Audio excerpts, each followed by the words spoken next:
What is going on, everybody? Welcome back to the channel. Today we have somebody who came all the way from Pontiac, Michigan, who heard about us from the East Coast of America. Interesting. We are going to be looking at this 2021 F550, and we are going to see if there's anything wrong. A gentleman just bought it, and he wants to do his fuel filters. Can you believe that?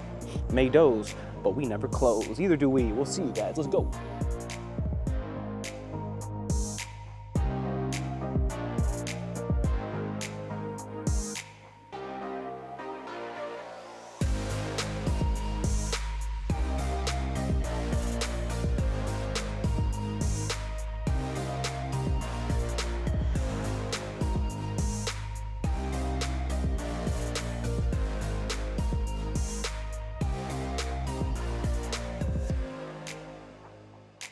All right, everybody, thanks for coming back and checking us out. Make sure to hit that like and subscribe before you go dozing off. We don't want you to doze off and miss this video of this, what year we got?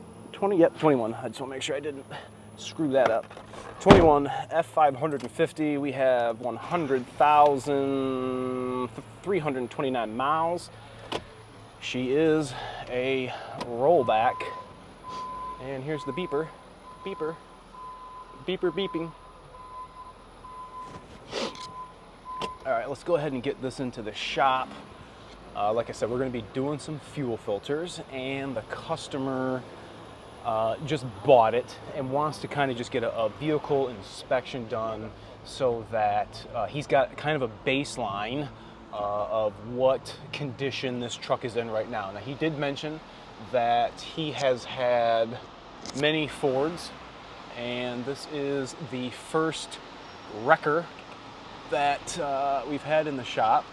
I thought I left these things at the institution, which I am so glad I'm not at. Oh my God. 550, we back.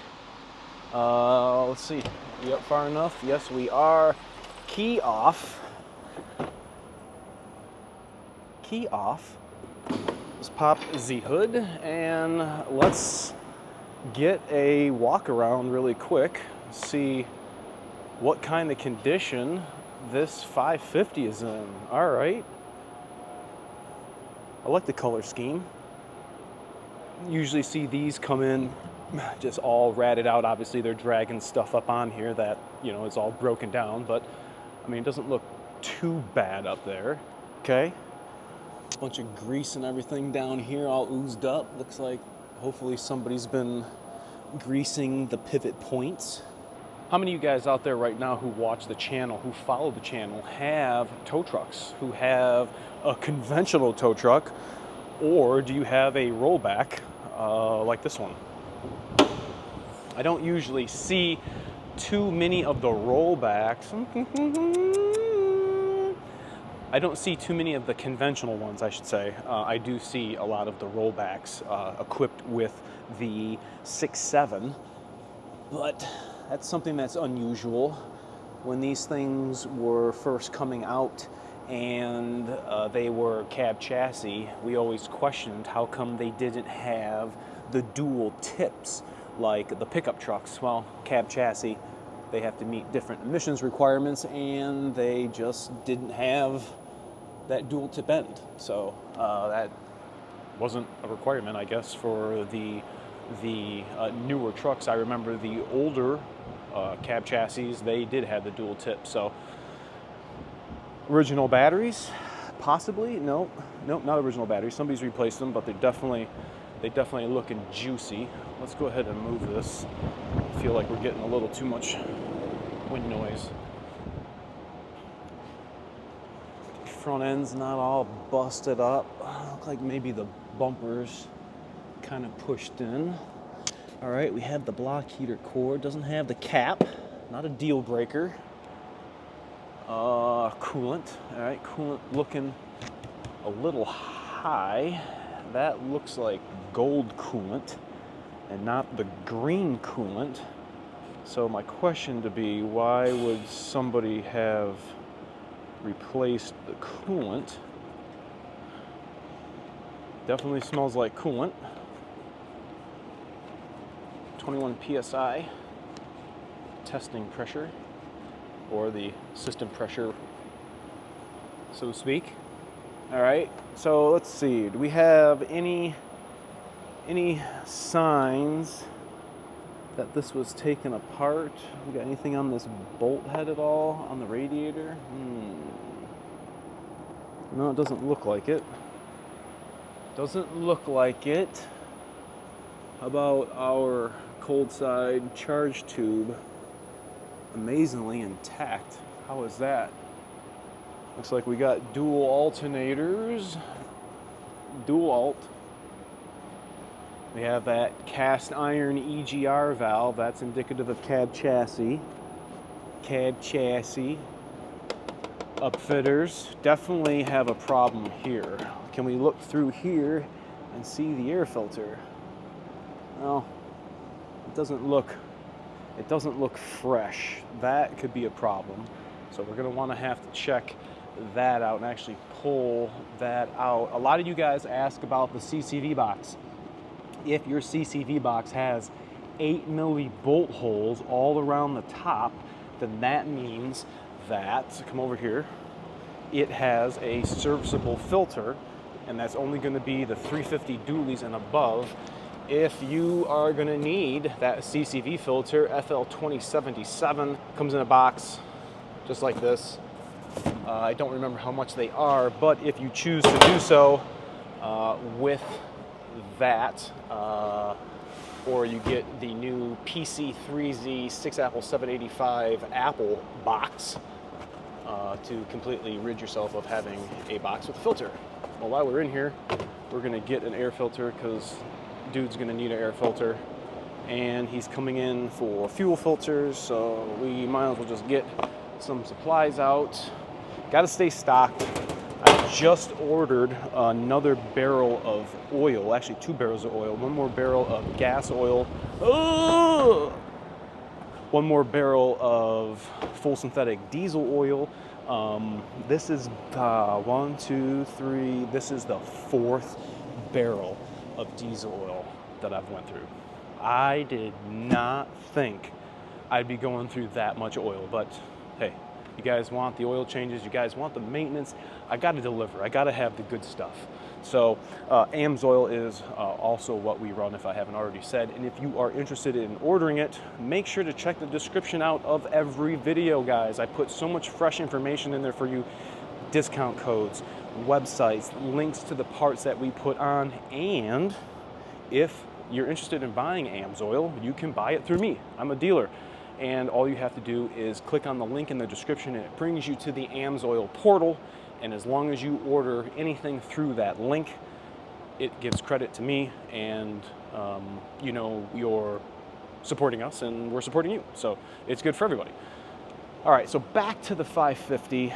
Ooh, I just noticed something here too. That should be like that. We're gonna have to take that off to get the air filter out. So the one thing the customer did say is that he does not have a check engine light on, which is good so far. We're gonna get some glovies. These are my favorite Poipo gloves. I had them at the, at the place, and have fallen in love with these ones. So these are my Soprano favorite gloves. I do like the orange ones that I have here on the shelf. However, my purples are my favorite. And next time you need some 1970 disc brake caliper grease, let me know. An oldie, treat from the roads. Okay, so now that we're suited up and booted up, gloves meaning that, we're gonna have to fill up some bug juice. All right, so let's get a light. I just got these new ones from Harbor Freight and I keep remembering to grab them, but I like the light on the end. So I'm gonna stick this down in here. Ooh, check that valley out. What do we have going on here? Looking like a little leaky hot side charge tube, maybe? Look at the whole front of that. How about the bottom side of that chart? Oh yeah, look at it. It's all snotty. Okay. I can't say that I have not seen that. Loosey-goosey like it should. I don't see them any tighter. Let's check the engine valley out over here. Better view. Okay, I see rust. Rust is indication of dryness, so that's good. That's good. That's good. We looked at the cold side pipe. That's remarkably intact. Let's turn the light the other way. Ooh, look at that. All right, give an overall inspection here. We got anything wrong with the Z-belt? Remember, we're looking for cracks in the belt. That looks good. It looks good. Radiator hoses, don't usually see them collapse on the new guys. I do want to know why the coolant has been changed, because if you guys compare, see how that coolant looks a little yellow? This one looks gold ASF. I have a feeling that they just probably grabbed generic coolant, and if they didn't have to drain this one, then that leads me to believe that either we had a primary radiator problem, but the primary radiator would have to have that drained because the radiator's not coming out without draining this one. So why did they replace the coolant?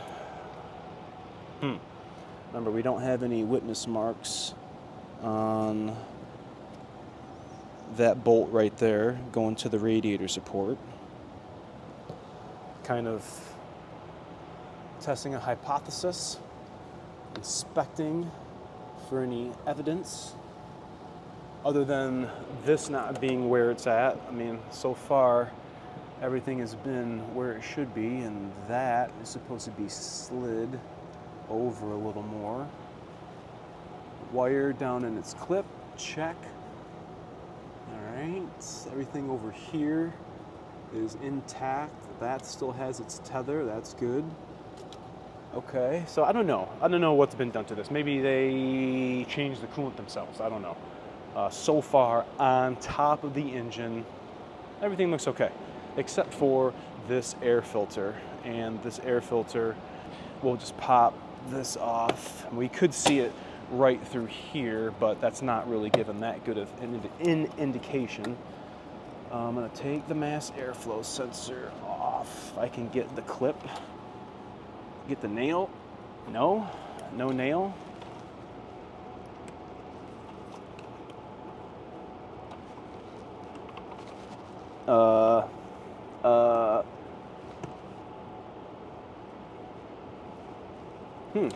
That's kind of strange.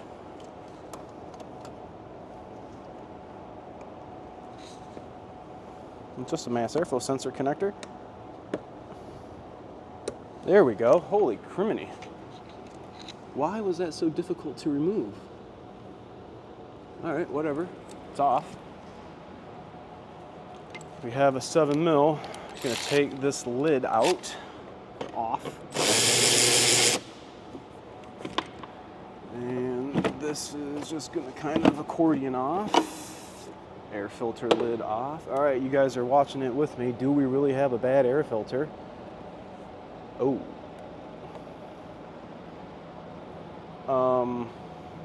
Yeah, I think that would be time to change this. Hello. We don't want that. We don't need no stinking China.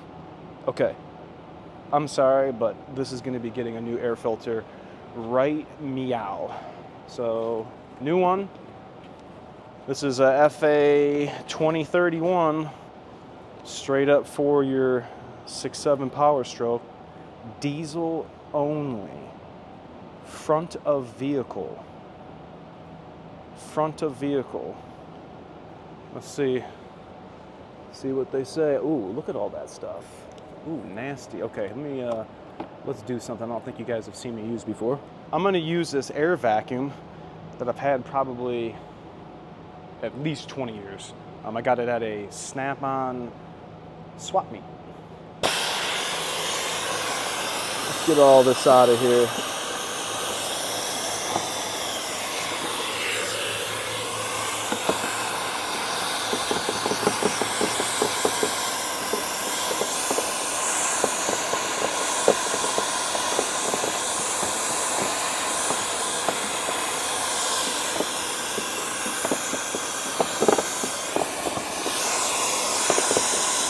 Okay, I'd rather vacuum it out than have to use the air blower and blow it all out. I mean, it's okay for the nasty stuff to be on this side, but that was just a little too much. So, just like this, front of the vehicle. Gotta put the tab up. Just like that. All right, that looks good. Now we should be able to slide this in and down all the way. Let's get this engaged into the feet. And that is the first step in this repair / inspection process. Let's go ahead and put our mass airflow sensor tether back on and the connector. Boom, okay, we good. Air filter change. Now this is a big question that I have internally when working on cars. Now per the Michigan Repair Act, we as a repair facility that's licensed with the state of Michigan, we have to provide all of those parts back to the customer.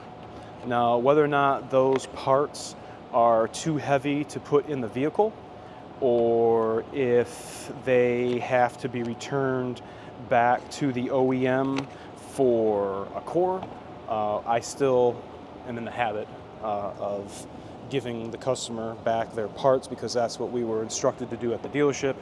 I don't care if it's a filter, if it's got fluid or something on it, I won't put it in the truck, but I'll at least, give the customer an option to look at it. And I've talked about it before, I still need to look it up. If you are not provided the parts or a chance to look at those parts before they go back to the manufacturer, there's some stipulation, either you don't pay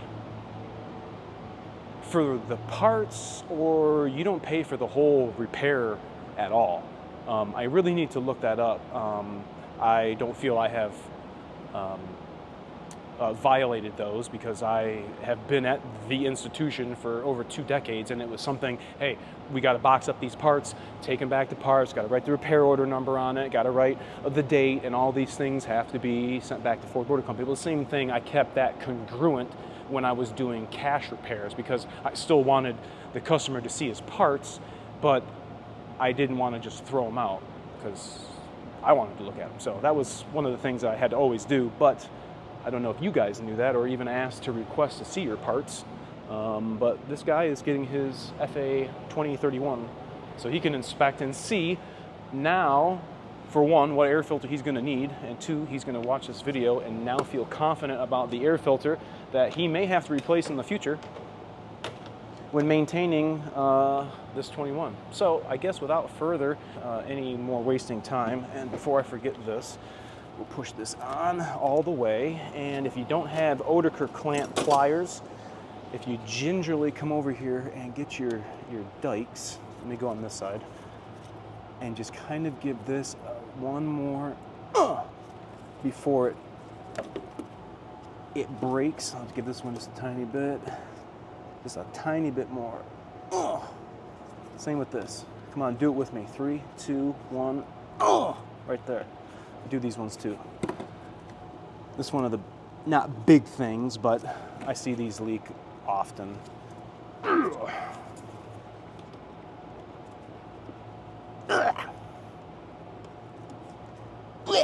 Got it. Check it out. I like it. So far, my first impressions, truck looks all right. Let me get some washer bug juice. I don't know how thirsty it's gonna be. Let's see what we got.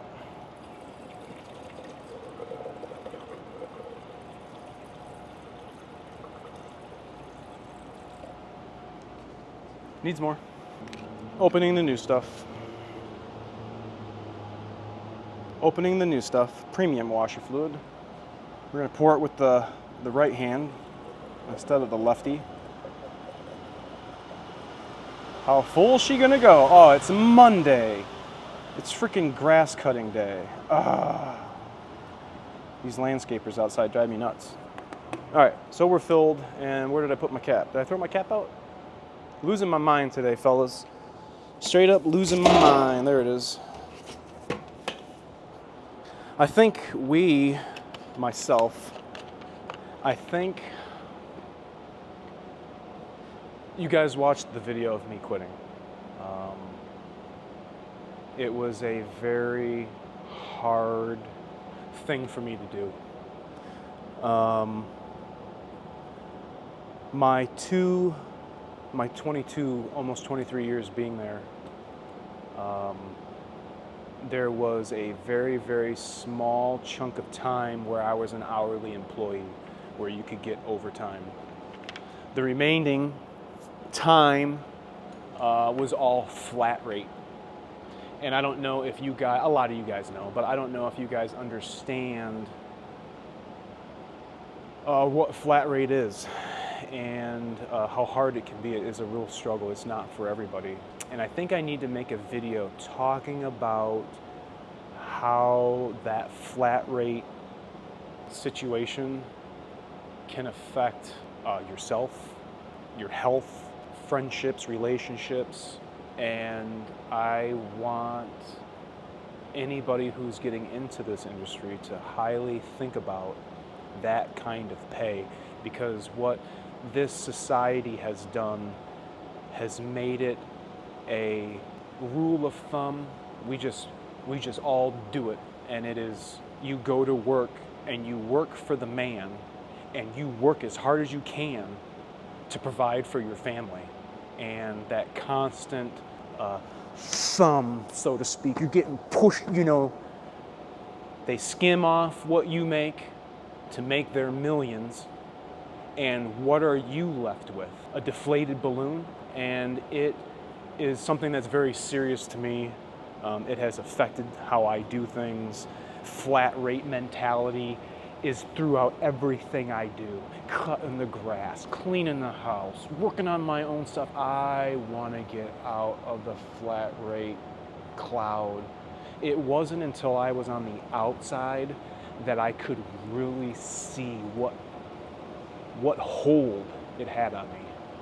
And I'm excited to be on the outside. I'm excited to experience the non-pressure of that corporate thumb who doesn't give a shit. So, you have only one way to change, and that's to continue forward doing what I love best, and that's serving you. It's making sure you guys know about these trucks. I'm passionate about it. It's giving me fucking goosebumps. I don't know anything else than to be a teacher for you guys. It's almost like automotive anthropology. I am the link between you, the customer, the consumer, the buyer, and this instrument that you guys have purchased, have spent $100,000 on, who bring it to me to get modified, who bring it to make it better.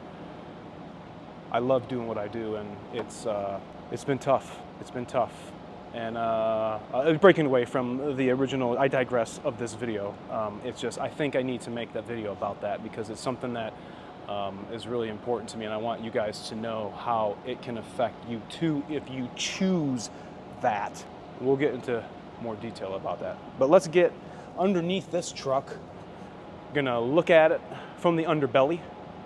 Hopefully we don't see any oil leaks. We do have fuel filters replaced. I want to check the drive line. If you guys remember when these things were coming out in Alumiduties, how many drive shafts were breaking the center carrier and then destroying the whole transmission. Oh my gosh, I'll have to show you guys a video or a clip while I'm making this video so you guys can see what I'm talking about. But too big of a boy to be lifting on this hoist. I think we're just going to be doing a roll around on the creeper. I am going to loosen the, I'm going to take off these fuel filter lines up top so that when I go down below, I'm not going to have that huge wait time of it siphoning everything out of the tank. So what I like to do beforehand is try not to make a mess is I go something like this, and I will stick it directly underneath the fuel filter lines like this, and then I'll go like this so it's underneath, and then I'm going to go through and I'm going to pop off all my lines.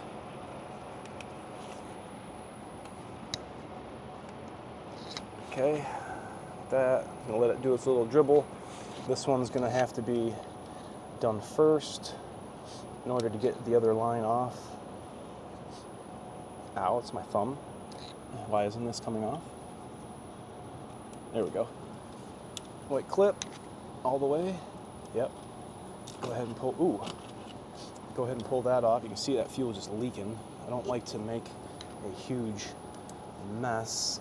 I'm taking these off. Pull this off, and now what I'll do is I'll take my 3 fingers, just like this, and take the rag that I was catching the fuel with and fully lift out and not drip one single iota of fuel, because I don't want my truck smelling like fuel, nor do I want your truck smelling like fuel. So I'm gonna leave this one out. Let's go underneath. 2 of the best things for your diesel right there, boy. Right there. But we are gonna go underneath this monstrosity. Whew. Here we are. By golly, fellas. A little claustrophobic, possibly. These aren't ones that we do all the time. We're so used to the other ones, but I guess what I'm gonna do, I have our bin already set up. This is something I picked up. I really like it. Makes the splash area way better when having the fuel dripping down. So what I'm gonna do now is we're gonna bust this loose and let it drain while we go out and inspect the rest of the truck. And it's draining. She's draining right now. Scoozy light. Got at the front of the tank. Good. Ooh, I'm getting dirty. DPF looks healthy. What else do we have here besides the fuel all over my hands? Transfer case. Let's go over to the most important part. Let's go to the engine. The engine. All right, we got a nice Motorcraft filter. All right. Looks like maybe a little dirty on the cleanup, but that could be no problem. Trans pan, looking nice. Ooh, that's kind of questionable, but that's what you get when you have this PTO bolted to the side of your shit. And that's also what that rattling noise is too. So if you guys are hearing that rattle noise and with it at idle, it goes away when you give it a throttle. That's actually the gear noise coming from the PTO and the part that is inside the transmission. All right, let's go down a little further. Can't really move on this thing underneath this thing because how close it is to my chest. Ooh, look at that. There's its giant wheel of cabling. All right, midship bearing looking all right. Connection to the trans looks all right. Seeing these things messed up, fellas. I mean, seeing these things messed up. All right, that one looks good. Looks good from there. Fuel, still fueling, and that's what I'm talking about here. See the ground? See how we have no fuel marks? Because that is pretty much catching the whole splash area. That's real important to me because you will be wearing fuel all day long, and especially if you're getting in and out of these expensive trucks, I don't want you guys to, I wouldn't want that all on mine. So after treatment stuff, all intact. I like it. I'm gonna go around the fuel, see if I can sneak out without getting messed up. Okay, are we out? We out. Whew. We out. Let's go to the back and look at all that nonsense. A bunch of levers, a bunch of cantilevers. Maybe somebody's instructions, maybe? I don't know what the hell that is. Looks like a bag of something. Bag of notes or something. All right, just look rusty. Don't see too many issues that stick out. Here's the rear end. Don't know when that's been changed, but it would probably be worth sucking out the diff and installing new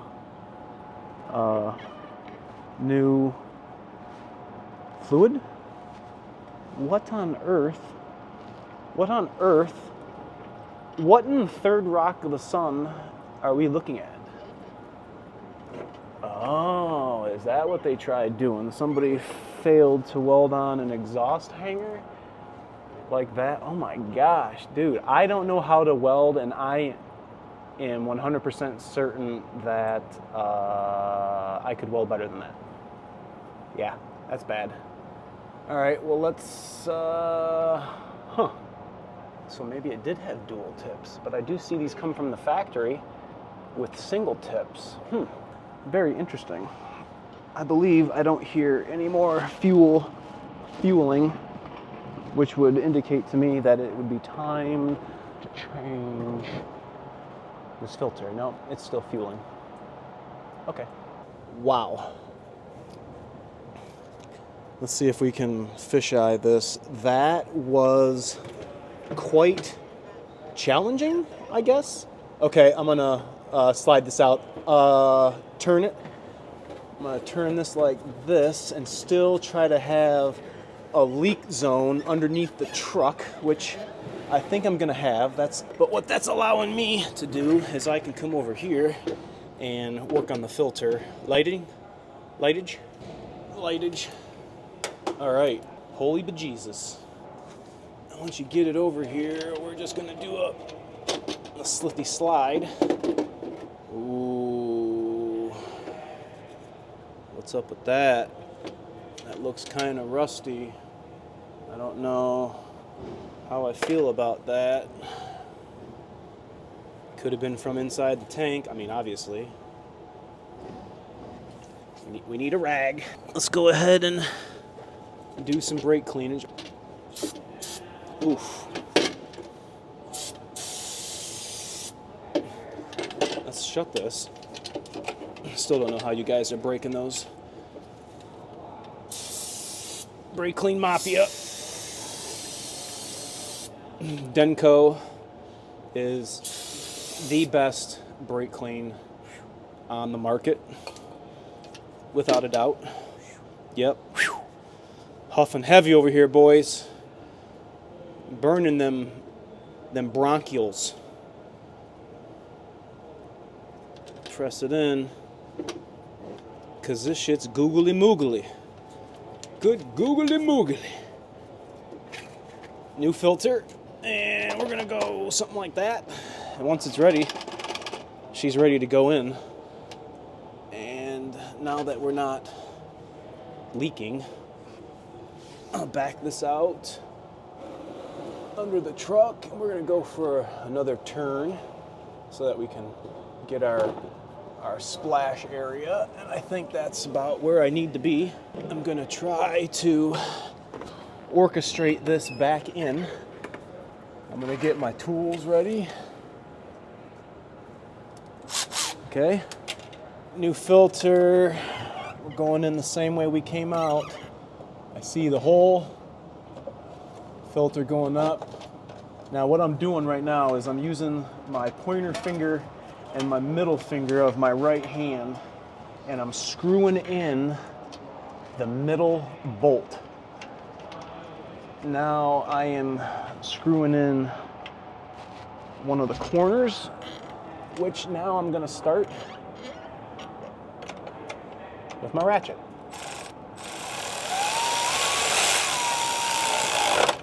All right, 1, 2, come on, 3,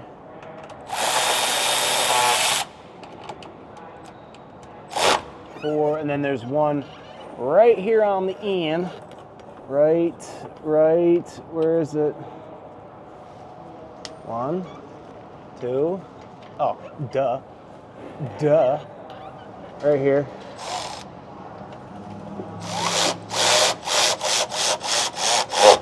Okay, we're tight. Now don't forget to plug back in your water and fuel sensor. You guys saw me messing with that before we did it. But once, oh, come on. Once you push it back on, now is the fun part. Denko brake clean. Time to clean. Oh yeah. Breathing apparatus necessary. Luke, I am your father. Hold on, I need fresh air. I need a freaking snorkel. Ugh. We good though. We clean.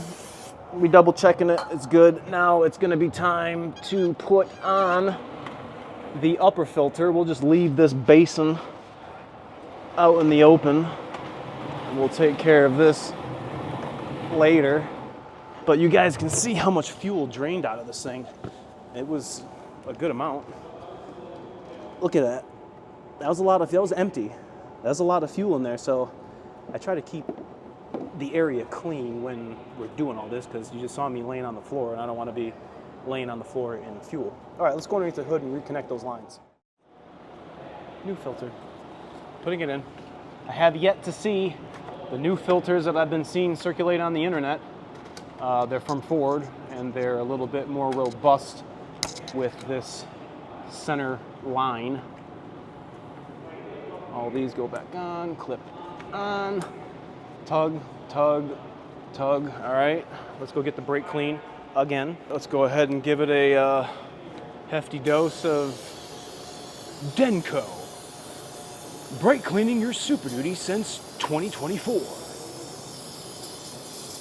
Oh yeah, get that spot down on there for the turbo.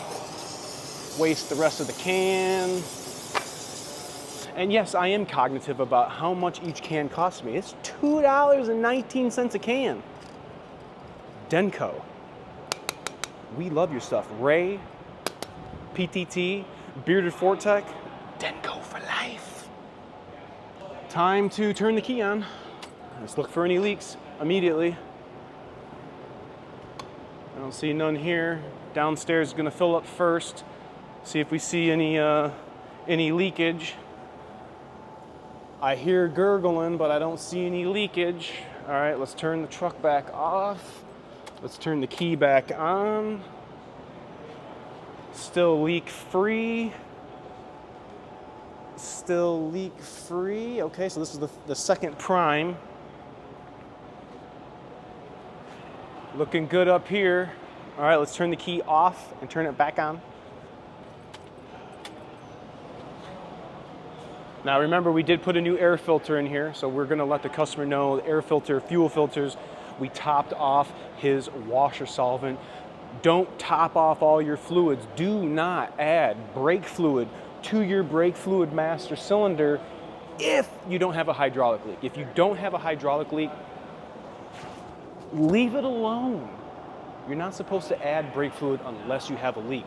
For the poor souls that know what they're doing, I'm gonna tell you right now. You can judge how, no, up and not yet. You can judge how somebody's brakes are by how much brake fluid's in there. If he has no hydraulic leaks, that means more fluid has had to push the pads out to come in contact with the rotor. So if we look through here, oh bejesus. You guys can see right through here. Oh man, let's go through that hole. Can we see through the hole that we have barely any more pad material left? That is a no good. Let me stick my eye in here. Let me take my eye out of my head and stick it down. Oh shit. Them things are like almost metal to metal. Ain't no joke. Wow. All right, well, I'm only gonna assume that the inside pad's the same way. Let's go look at the passenger side. Gonna need that big boy brake kit. Let's see what we have here. Okay, we have a lot more thickness. Can you look right through there? We have a lot more thickness. There you go. You can see the thickness on that pad right there. Then the other side. Okay, so now that's making me wonder. Inside pad looks all right. Ouch. Also looking like them tires are kind of not good. Also, if you look down here, it looks like the axle is leaking. The inner diff bearings, you got to pull the front diff out. It looks like that some front axle fluid's leaking. Okay, let's go look at the rear brakes. I'm gonna get the creeper for that one and gonna lay underneath and see what kind of issue we have here with the back brakes. Hopefully we don't have issue with the back brakes because there's a lot of work to do for that. But let's check it out. Oh shit. Yeah, this thing needs straight up a 4-wheel brake job. Look how far them caliper pistons are out. Holy shit. Sorry for the mouth. We got some pad over here. Maybe we got some frozen pins, or we got some bad calipers. That could be very well an issue. These things like to get frozen and heat up and frozen, and then we wind up getting pad wear like this. So what do? You create an estimate, let the customer know exactly what's going on with his truck. He did just buy it. I think one of the next things we need to do is probably check this front end out. But let's start it up and give it a crank. Fired right up. I have no lights. That's good. Okay. Let's work the wheel. Let's start checking the front end components. Now, he said he wasn't complaining about anything, but nonetheless, could be something underlying and we just don't know. Okay, I'm gonna lay underneath the truck now. You want somebody to work the wheel just like that. All right, let's get underneath. I've made a good video talking about how to check your front end, but let's see if we can get this inspected.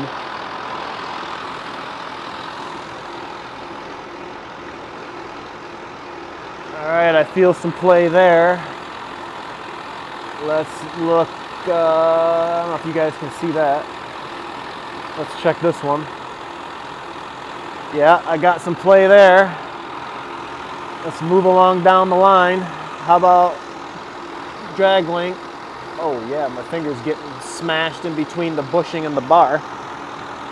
All right, moving right along down. All right, keep going, almost done. Let's check this one. I don't feel too much play at the ball joint. How about these guys? Yep.